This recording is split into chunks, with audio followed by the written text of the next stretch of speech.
So Scott, it does going to come down to McConnell, and he did say with passion that he held Trump responsible and that Trump had built this up for months, right? Not just the day of the insurrection, but the months before, with the great lie.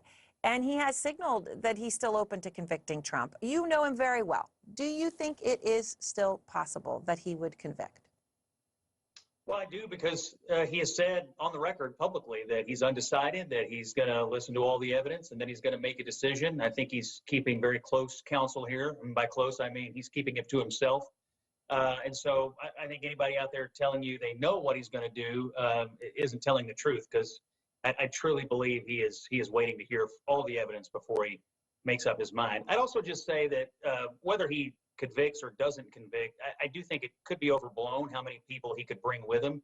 I mean, I've seen it reported that he said this is a vote of conscience. I do think the vote on the constitutionality of the thing is fairly indicative of where people are going to land. I don't personally agree with it, but it was a passable enough off-ramp to give people a way out of this without having to make the hard vote. I will also finally just wrap up, Erin, and say I think if it were a secret ballot, he'd get convicted 90-10.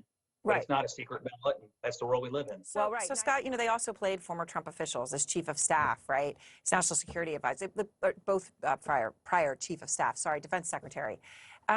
Does this move any of the Republicans watching?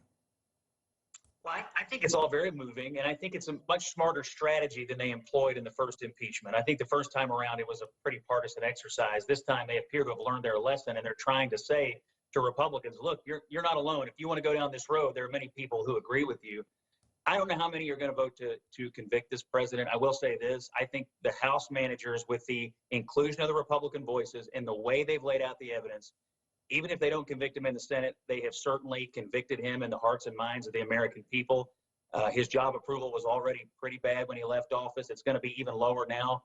And even if they never bar him from running again, I find, because of what they've done, I find it inconceivable that he could ever get close to winning the presidency. But that doesn't mean he couldn't necessarily win the Republican nomination, which would, of course, be a disaster for the party.